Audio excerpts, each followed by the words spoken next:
You know, I've always been lucky with casting. You know, the trick in casting is to hire great people and let them do what they do. Don't interfere with them too much. And then when they're great, take credit for it at the end.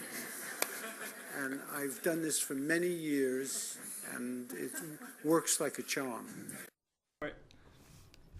And that was a clip of Woody Allen discussing his directing style. This is Curtis, and this is Movies, the podcast. This is Rob. This is Jordan. This is Brenda. So let's catch This up. is Dan. Well, oh, Dan, sorry. I forgot Dan was there. Good sign. I'm paying attention to my mic. Dan's the silent producer. And we like to keep him that way. He's often not silent enough. So let's catch up. So what have you guys been watching? Since the last time we Yeah, recorded. since the last time we recorded and saw each other, I feel like we should catch up. I think at this point we should apologize a little bit for Our last? whoever listened and let's was move. possibly offended by our last podcast. We're coming down but off our pastry high, so Who would be offended? We smoked. Never Well, mind. apparently our demographics only Fly gay boys over and one states. straight guy. And a straight woman. That's my brother and his wife. So if they're listening now, we've actually referenced them. I wasn't referencing... We've made them stars. They should be paying us. They messaged or they commented on our YouTube, or my sister-in-law did. So yeah. So thank you, Lisa. Aw, thank you, Lisa. That's my I hope it sister-in-law. was nice. If not, I'll take that thing She just back. said I love you, Curtis. That doesn't count. It's a podcast. It's still a comment. So Did you see that comment I posted on our Facebook page?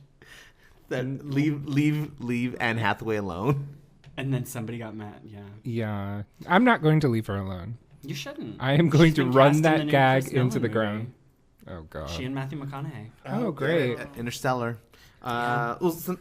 Last thing I recently watched was Casa de Mi Padre. Wow. We discussed it at our foreign films episode, and I actually was interested in watching it. Brenda wasn't a huge fan. I had an employee who liked it, and so I was like, "Oh, let me try this out." 20 minutes, I just couldn't. It was terrible. It's not serious, right? I mean, it's No. It's meant to play for laughs, but it's just not funny. but there are And- just no laughs. Is it in Spanish? Yep, the entire thing. And there's this one sequence that I didn't understand why they had to do it this way. Diego Luna's in the scene with Will Ferrell and two other actors, but they shoot him off. How do I just like he's supposed to be in that scene, but he's clearly not in that same room with the actors. Oh, like to make it look jokey. Like I don't know why they decided to shoot that scene that way. It just made no sense. I do not recommend. Could you understand what they were saying without the subtitles? I mean, did it make sense what they were saying? Yeah. That's crazy. Because Yeah, I do anybody speak that- Spanish. Well, Jordan. anybody who's taken a little bit of high school Spanish probably could have understood it. Oh, was it like the Mi casa es loco? She was talking to you, Curtis. Oh, I speak Spanish. Bonjour, I speak Spanish. I had a suggestion from a friend, Carrie, if you're listening. I love an 80s movie called The Hunger with Catherine Deneuve and David Bowie. Love that movie. Susan Sarandon, and she said if you like that, you might like Cat People. And so I love cat people. So you turned off the lights. You got on your couch. I got on my couch, got my wine, got my robe, Your Snuggie. got my Snuggie, and I watched Cat People, and it was interesting. Apparently, there's some Panther sex and It's Malcolm McDowell. If anybody watched True Blood, there's a season of True Blood where they deal with the were-panther relationship between humans and were-panthers, and that's what the movie was about. So that part was interesting. I don't know if it was good. It was very odd. But for those 80s kind of erotic horror thrillers, it's good. But you told me that it's a remake of a movie from the 40s. And it's almost the same plot line, but in the 40s they just were more subtle and they used like It's all shadows implied. and implying stuff, but it's almost the exact same plot. So I thought that was kind of interesting to remake something and still just take it a little further with nudity. And Jordan, you've seen it? I saw a long time ago. A long time ago. Oh, I was like Back in his babysitting days, he back made in your heyday. I wanted to be Carol Kane. the The calls are coming from inside the house. So the other night, our friends Justin and Chris just got back from Paris, where Curtis was. They were there for much longer than And we decided to get together and make dinner. And Curtis wanted to show them Carnage. And we already had a few glasses of wine. She's like, this might not be the best thing to watch. It's a little talky. So we ended up watching Bachelorette. And we'd seen it. My boyfriend had seen it, but he didn't remember it at all. Rob's game. My boyfriend's gay. I'm not. Rob's, yeah. I love that movie. I think it's. Have you guys seen Bachelorette? Yes, I have. Did you? It gets funnier every time I watch it. It's I loved it the Jordan- first time I saw it. Jordan, you would What? love it. You I feel would- the same way about Eraserhead. It's Bachelorette streaming. You should watch it. Yeah, it's on Netflix. You'll streaming. love that movie. It's I hilarious. nothing about the trailers made me No. want to see it. I No, really trust wanted me. to No. run away. No, the trailer is totally. It's nothing compared to It the looked film. so is very vile. I mean, dark. Lizzie Kaplan has this scene on an airplane with this guy talking about the different levels of blowjobs, and he's From 1 to 10. 1 to 10, and what each of them constitutes, and it's just you should watch it. And It is funny. Even our friends who, not all of them, but a lot of them get on their phone halfway through the movie. I don't think they really got on their phone. No, they didn't. They really paid attention, and that's saying a lot. I was on my phone 5 minutes You were on into your phone Sapphire. just now on this conversation. I love how like that's starting to creep up in our reviews. They didn't get on their phone once. They didn't fidget. Listen, Rob and I talked about this, and in Oklahoma, my friends and I would watch old movies, and we had a rule that you could not have your phone on. You could not check your phone, set it down. We're watching a movie. Like, let's concentrate. And I think we should go back to it. I because- agree, especially with Jordan in that screening room. Well, come on. We were We all were- on our phones in that movie. We were watching Sapphires, and he was just like, I almost Go made on. out with the person sitting next to me. I was so bored. you should have. I know, probably. Anyways, what about you guys? Anything you guys have seen recently? I haven't seen it, but I'm looking. I really want to see Mental, the new PJ Hogan film with Toni Collette. I haven't even watched the trailer. I heard an interview with PJ Hogan about it, and it sounds really amazing. I love Muriel's Wedding, and nothing else that he's done I've really enjoyed, but Muriel's Wedding is one of my favorite movies, and it seems to be What has he done harkening outside back. Muriel's Wedding? I was just looking at his IMDb, and it's not a lot. My But best friend's wedding, right? My Best Friend's Wedding is like the most like He did My mainstream. Best Friend's Wedding? Mhm. Yeah. That's why Rachel Griffiths is in it. Oh. Yeah, she's the teeny part as the cousin. Yeah. So, but this movie seems to get back to the roots, that quirkiness that Muriel's Wedding and those Australian movies that were coming out around that same time kind of had that Priscilla Queen of the Desert, Muriel's Wedding, It's like a Mary Strictly Poppins, Ballroom. right? It's kind of a twisted Mary Poppins. That's what I was gonna It's based on The Sound of Music, and it's That's what it right. is. And her name's Maria. Well, no, she's not named Maria, but she's based on Maria von Trapp, and it's kind of she becomes the nanny for these girls whose mother has gone off to a loony bin, and the father is real distant, and it's a commentary on our modern society and our obsession with diagnosing each other with mental disorders. And basically that we're all mentally ill. And Jordan relates to this. I've never seen Sound of Music. Jesus Christ. You're not American. Are you a Nazi? I am American. I was born here. No, but he did not see that movie. What? how Everybody, have you not seen how Sound you of made Music? it? Didn't you watch it in school? It played at your theater. I went to a school that we didn't. That my boyfriend said the same thing. He said, "Didn't you just see it in school?" I was like, "No, they never played it for us." We watched Stand and Deliver more. Oh, Undoubtedly. What about you, Brenda? What have you seen recently? I didn't pick it, and I wasn't paying for it, and I kind of hate to admit it, but I already told you the other movies I've watched recently in the last podcast. So I You mean like a week ago? yes, Kyle? it feels like just an hour ago, but yes, a week ago. I ended up having to watch G.I. Joe Retaliation with my dad. Was it good? I'm holding my breath. Tell me how amazing that was. Rob passed out. I was gonna say you're gonna. Yeah, I was gonna say don't hold your breath too long because it was crap. I'm kind of like, one, I didn't see the original. I didn't think it was gonna be good by the trailer. I didn't want to ever see a movie about G.I. Joe. The fact that the date got pushed back like more than once, I wasn't expecting much, and I wasn't disappointed. Because Joseph Gordon-Levitt died in the first one, right? Yes, and he was so amazing in the first one. He actually was pretty good in the first one. It's just so ridiculous.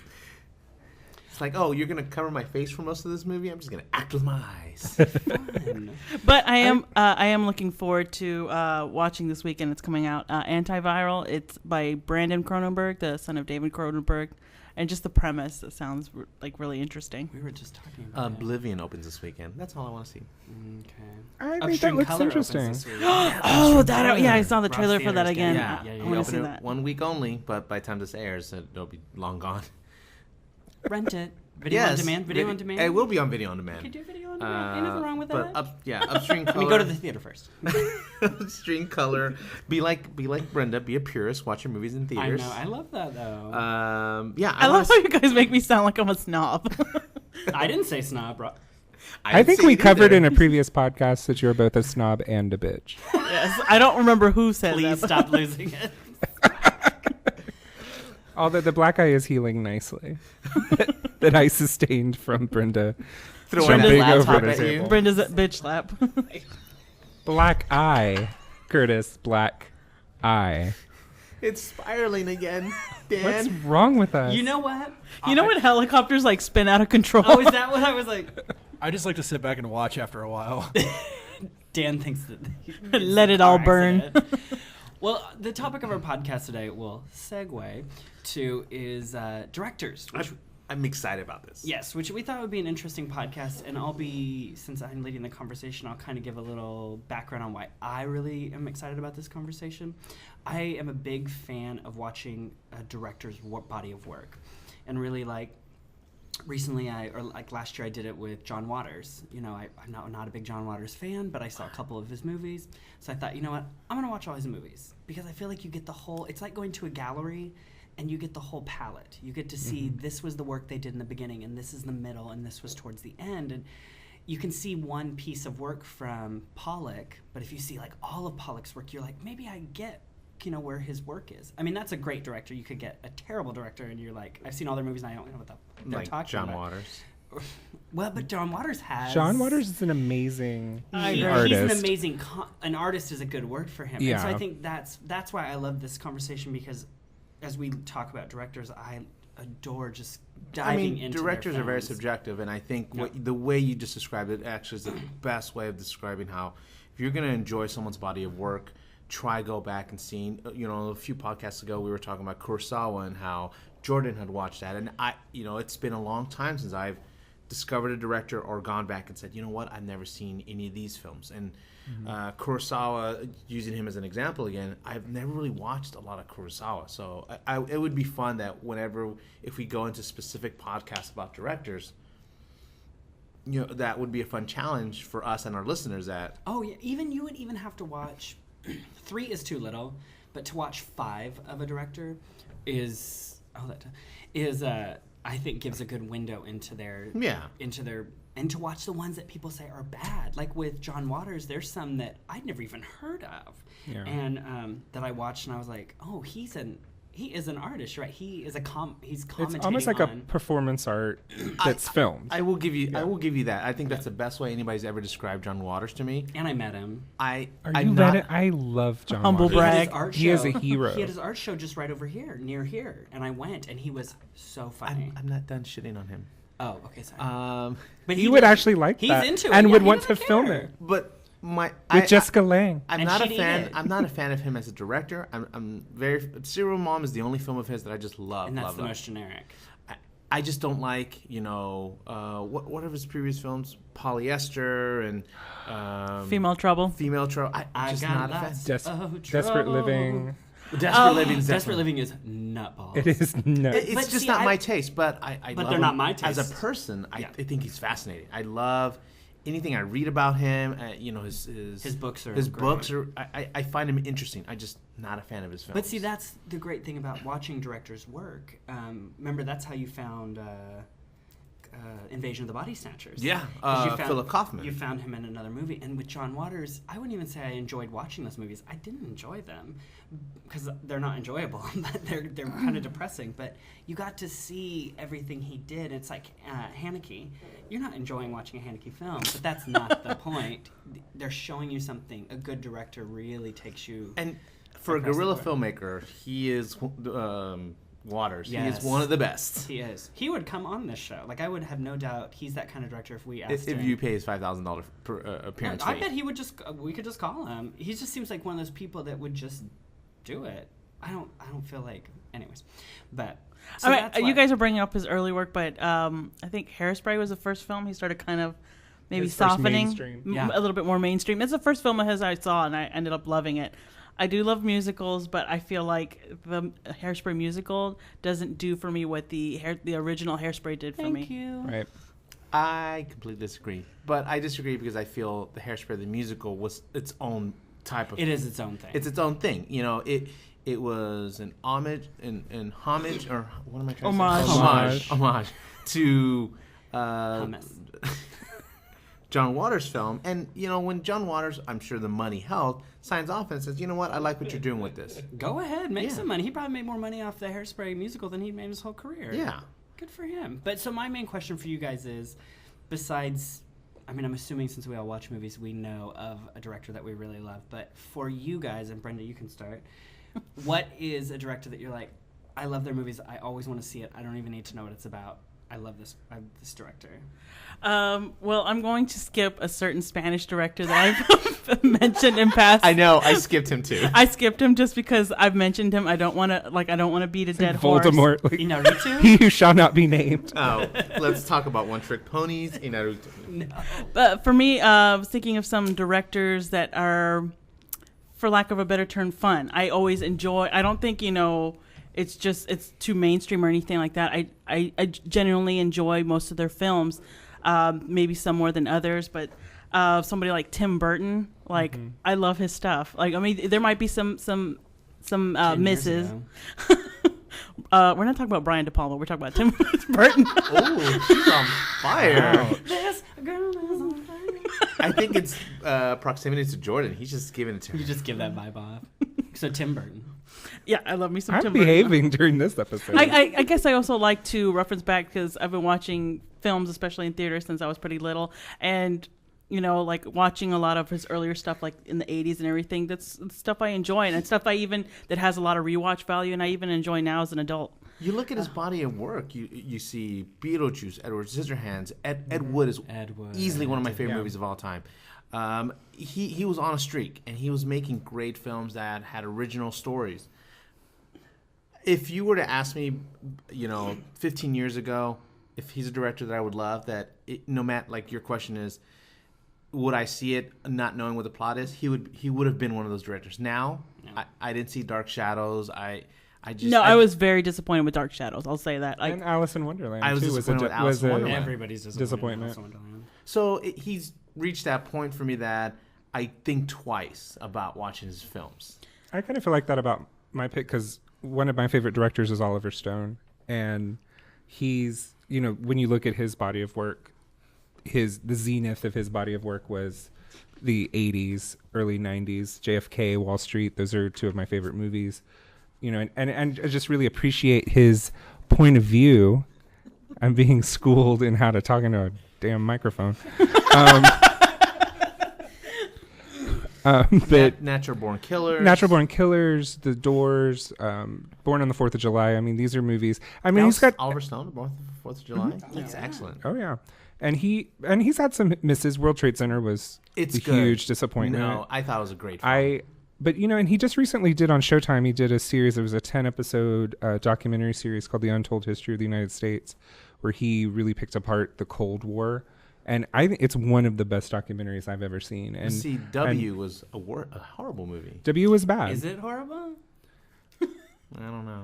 I didn't like it. Well, since you ask in that tone, I think he, for lack of a better word, he pussied out. Like, he didn't take it as far. He was trying to Right. be a little neutral. Everyone was a little scared at that time to make a movie like that. And Well, and the same thing with World Trade Center, too. I think he really pulled some punches with that. I was disappointed because one of the things I like about him, and, we were talking about John Waters, is sometimes even if the body of work is not amazing, the person behind it. And I really get Oliver Stone's point of view. I've read things that he's written. I really respect him a lot. I don't agree with him on some things, but I really like that point of view of the way that he looks at the world. And I think that's shown in the movies that he makes.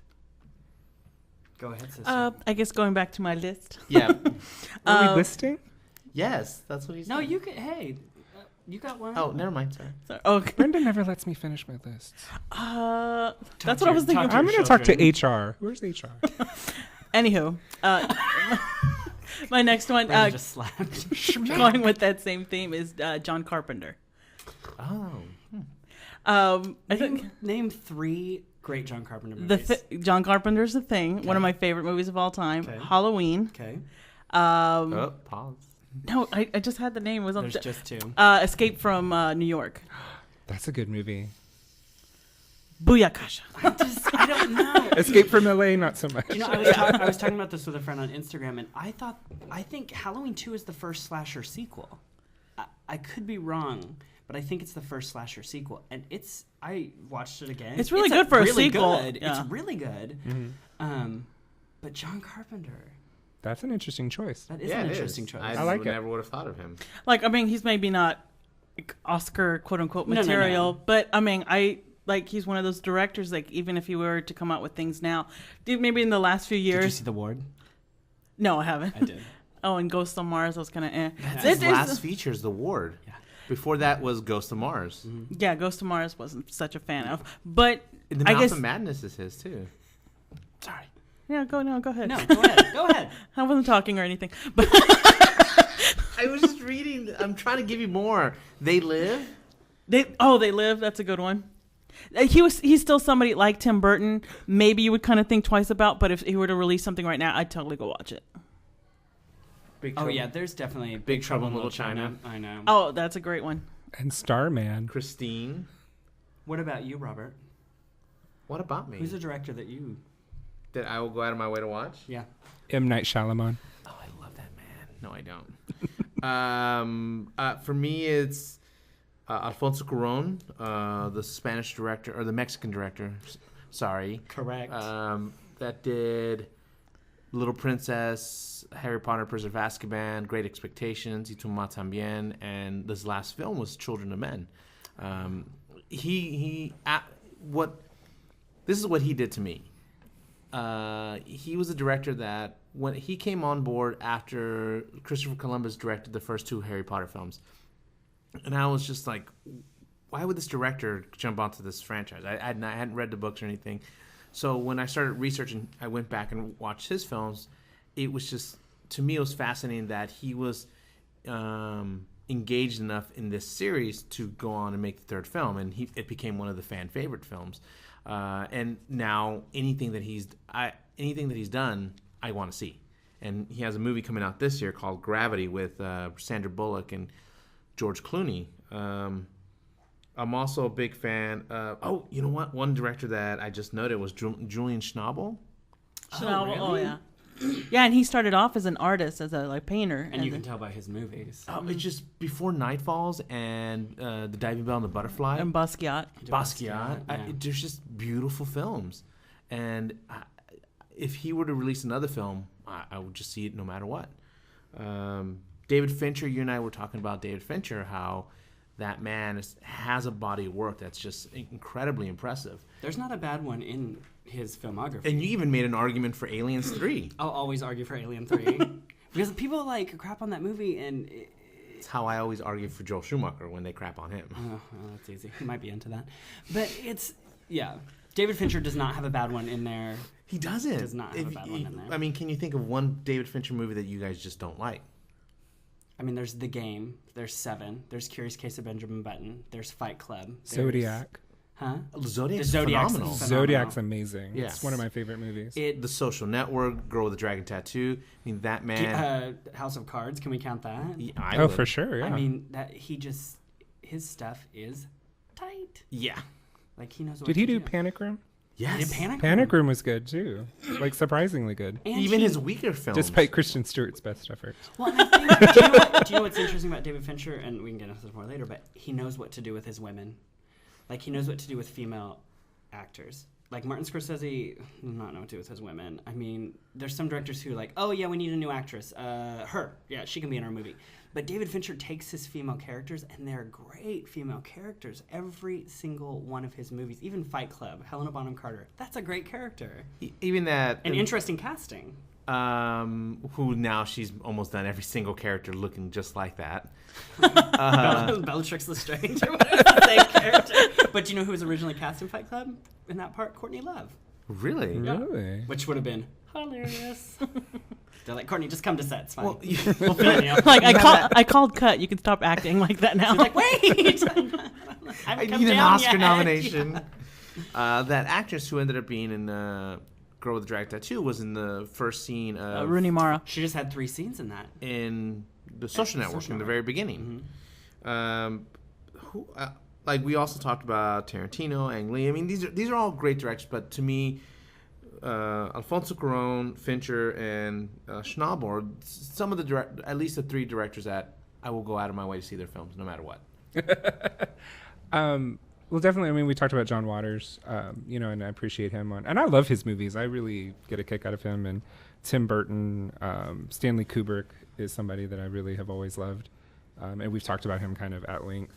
And I know it's really cliche, but Tarantino, I've had a love affair with Tarantino since I was in junior high, and I love this vision. I love the acting that he gets out of the people he works with. I love his use of music in movies. I think is insane. And I necessarily wouldn't consider it cliche. I think he is a director that he's earned his he's. place as We were as an actually icon. that part of that conversation you and I had was, have these directors reached a point where we can say the majority of their body of work is something that you would go out of your way to watch? Yeah, and I think And he's one of those. When they first announced Django Unchained, I didn't know what it was about. I didn't know who was in it. I knew that I was going to be there when it opened. And that's based on the fact that I have such a respect for him. And not only him, as an artist, but also him as a person and what he brings to movie making and to the artistic community.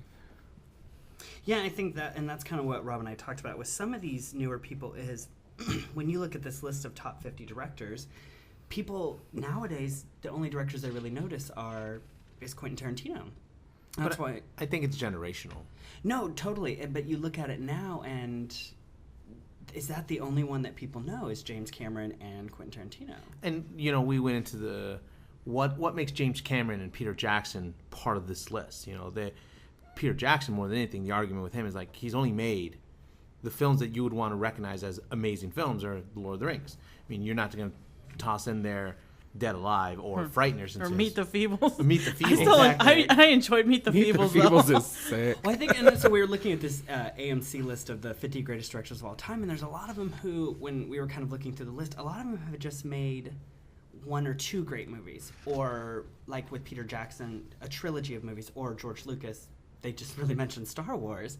And so does that put someone in the lexicon of great movies for doing like 1 or 2 great movies? Like you'd mentioned John Carpenter, and so I was like, mention 3 movies, but it's true. He made Halloween. That's a big part of film history. That's a big part of our like pop culture now, and it started this wave of slasher films. But then you can make 20 movies, and people are like, I don't know who that is. You know what I mean? And so John Carpenter's voice stands out so loud.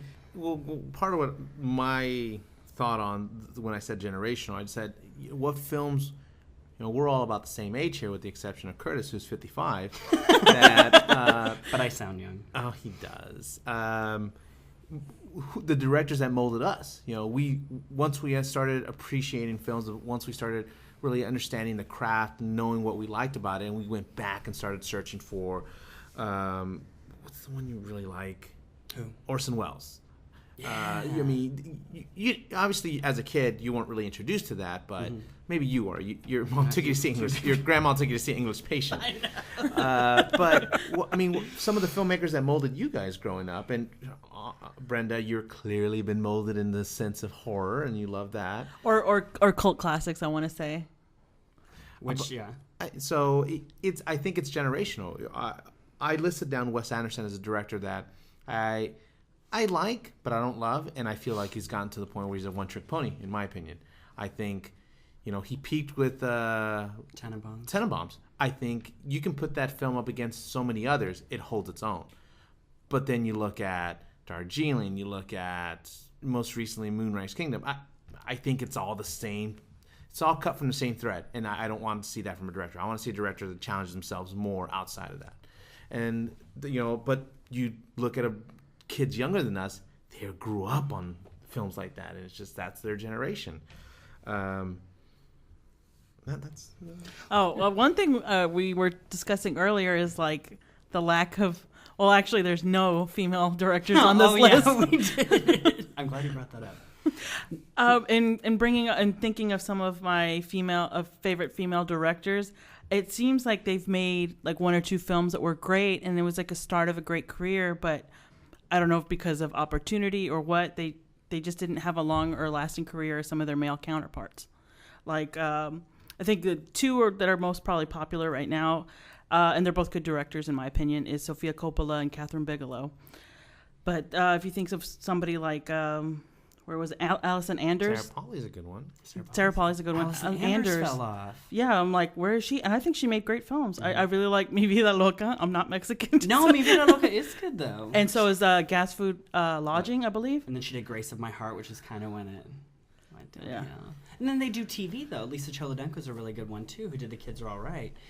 Wasn't she also did High Art or who? Did Yeah. High Art, Laurel Canyon, but then she did a lot of TV, like That, 6 Feet Under. That seems to be happening All a those lot women with female working. directors. Yeah. There's one called Jamie Babbitt. She did, but I'm a cheerleader. She And did then The Quiet. And now she's doing a lot of TV. Oh, I remember the Quiet. Kimberly Pierce is the same. Like she made Boys Don't Cry. Stop Loss, and then TV, and now Carrie. So, but then I think like Jane Campion, who was the second woman nominated for Best Director for Oscar. I love her. She really did make one great film, and then that was it. Is that Portrait of a Lady? I love The Portrait of The a Lady, Piano. but wouldn't call it a great movie. But The Piano, I'd call it a great movie. Well, you were gonna say something, Dan? I just a female director that I know of is Lexi Alexander, who shot Green Street Hooligans. Oh, okay. Anybody check that out? Yeah, With Elijah Wood? With yeah, Elijah I've seen Wood. it. And then went directly into Punisher Warzone. But Oh, see, I feel really? like- Yeah. That's funny because I have not seen it, but even though I believe it was maybe what's going on? It sounds like some people outside are making some noise. Oh, I'm sorry. It's okay. No, it's not you. It's Protesters. I believe it heard was. what you said, Jordan. Run. No, I don't know. You freaked me out. Your faces. Sorry. But from what I hear, I think it was straight to DVD. But I hear a lot of people prefer Punisher Warzone to the one that came out in theaters with Thomas Jane. That I mean, as I break son things of up, it's a comic Get him nerd outta here. who loves Garth Ennis. I mean, that really stuck to the book as the outrageous Punisher who's just balls to the wall. I'm going to destroy all crime. But does it work better than the not that I want to go back to comic book movies, but does it work better than the first one? Thomas Jane was really devoted to that role. I mean, he's still doing YouTube clips of Punisher. I mean, audition footage for Punisher. he really, He's pulling a Sean Young. he just released one with Ron Perlman. So I mean, he really liked the role, and he's really devoted to it. So I mean, it depends on what flavor you like. Really, I mean, do we like the Dolph Lundgren instead? Oh, that's right. I forgot he made Well, that I one. think that's interesting too because not many women they make such personal films, and I don't mean to generalize. They make very personal films, and that's kind of what I love about Catherine Bigelow is they are personal, but they're big, and they're not big budget, but she makes big action movies, and I feel like sometimes maybe that's why she's the most successful in terms of money and winning the Oscar. Is because she got in that way, but she's good at it. I mean, even Strange Days, which is not that popular, it's good. It's a great film. It's a dated movie. It's very but dated. it is an interesting film. Like I was telling you that I recently rewatched it, and it's just does not hold the test of time whatsoever. But it is an interesting film. Near Dark, I think holds the test of time. I really enjoyed. I need to watch Near Dark. Okay, yeah, you do. Is there any? Well, since we're kind of I think if any current female directors that I have my eye on right now, and I need to watch her latest, but anything she would put out, I definitely watch is Lynn Ramsey. Yeah, that's a good one. But wait, is she the one that dropped out of Yep. Jane Got a Gun? Yeah. We need to talk about Kevin. You've seen that. We've all seen that. Yeah. Yeah, I've seen Ratcatcher and Morven Caller, but I need to see. We need to talk about Kevin. God, she did Ratcatcher. Deja vu. I said that same thing whenever we were did- talking about Lynn Ramsey. I do. I mean, Morven Caller's good, but we need to talk about Kevin. That is amazing, an amazing film. and it's an amazing performance. Jordan, you're awfully quiet over here. I'm just listening. I'm dealing with the protesters. Do we have? What are some of least favorite directors? Maybe directors that you're like, I can't believe I watched their movies. I can't believe. Since they're we're still talking making about movies. female director Sofia Coppola, I have never seen anything of hers that I've enjoyed. I've actually, I don't know what the opposite of enjoy it like it negative joy. would be like the Disenjoy. name of my college band. Disengage. It was I think she's overrated. I think I've hated everything that she's ever done. Everything. Everything. Yeah. I did want, before I go into my worst directors, I did want to just briefly mention the importance of Robert Altman and Mike Nichols. I mean, these are two directors that are just phenomenal directors that so much of their body of work that I just love. And they weren't brought up at all. Yeah, exactly. Oh, no, we're not talking about him. I think an older director that I need to look more into, because I've seen, I think, one or two of his films, and I really ended up liking, and I like his aesthetic also. Nicholas Roeg. I love Don't Look Now. He has made some strange, intimate 70s movies. Artsy. Yeah, arty films. But I do respect him. And he made very independent films. Yeah. I could show you some. But I love Don't Look Now. And I think I only watched that because I love Julie Christie. Yeah. And that kind of all swept But into that. and that's how you get introduced. You were talking about Philip Kaufman for me. It's because I watched Quills, and I watched Quills because Kate Winslet's in it, and I wanted to go back and see more of this director. So if it just takes an actor, it gets you there to that filmmaker. Yeah, true. The director that I want to list as my worst director, in my opinion, is Tyler Perry. That's everyone's worst director. And my argument is that I feel that this is a filmmaker who's created an amazing brand, a network, several TV shows, all these characters, all these different.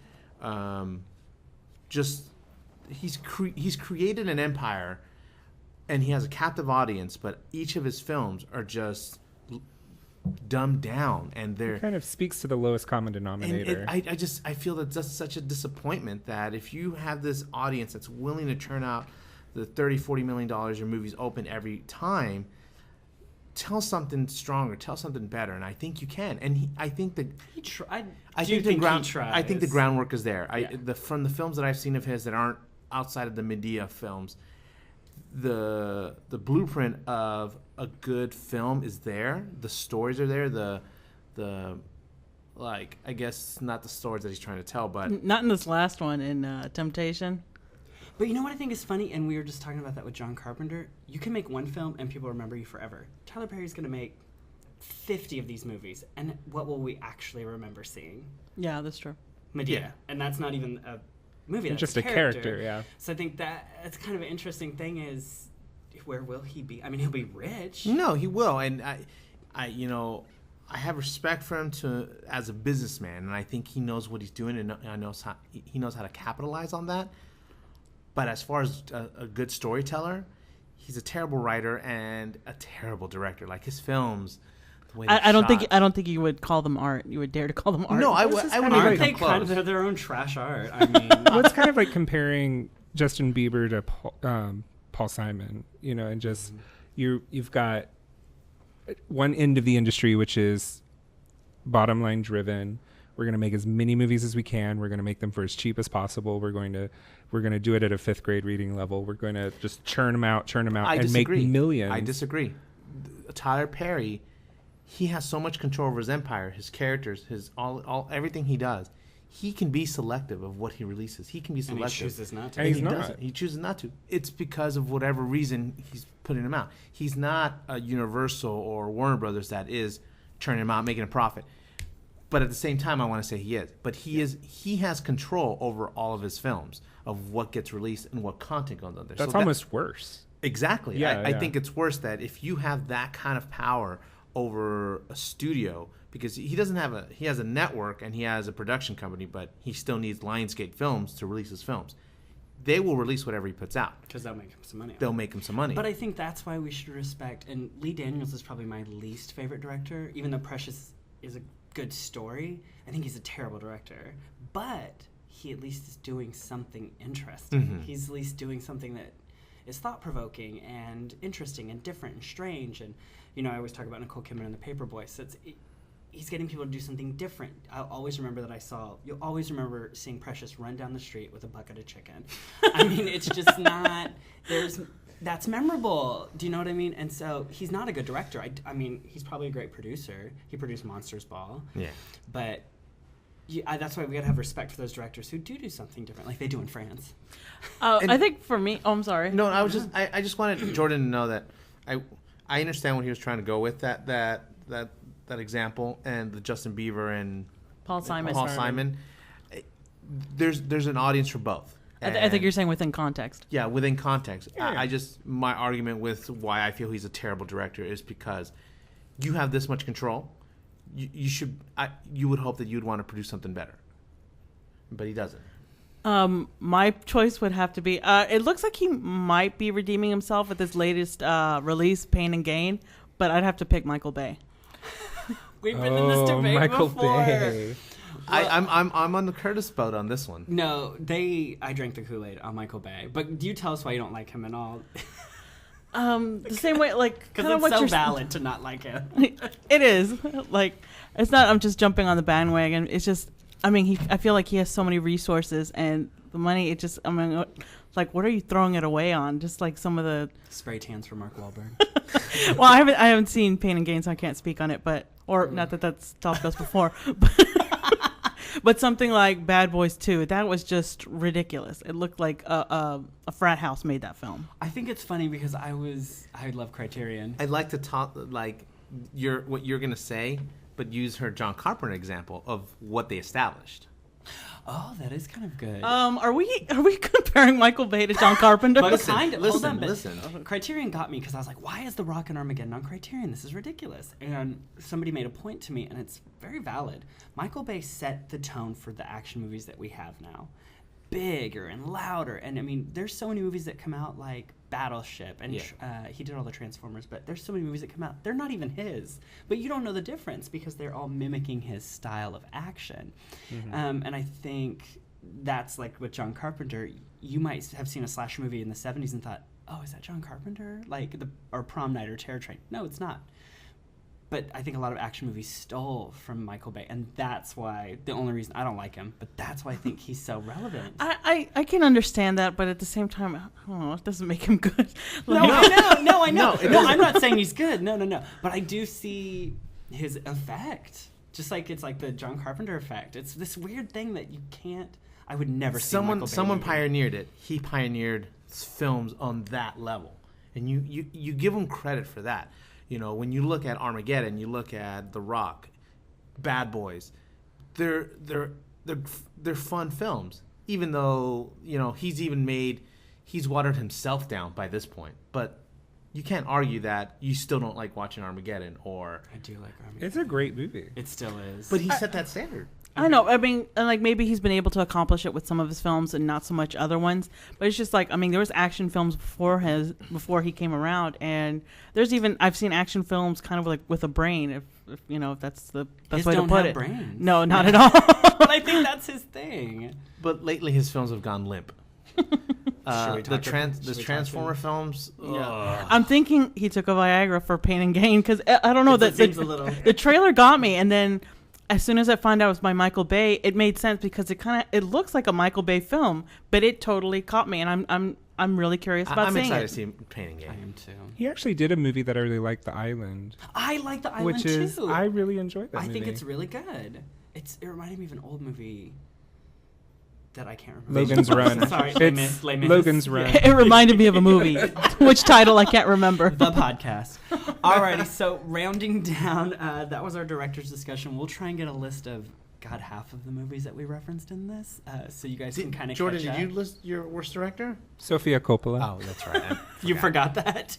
Dan was trying to get me to say the guy who did Bad Lieutenant, Port of Call. No, that's That's Werner Herzog. Werner Herzog. Well, then who's Uwe Boll? What about him? He is Did you horrible. forget the man who single-handedly ruined video game movies permanently? Who is he? Like, no one's ever Alone going in to the get A Dark. Dark. He did Postal.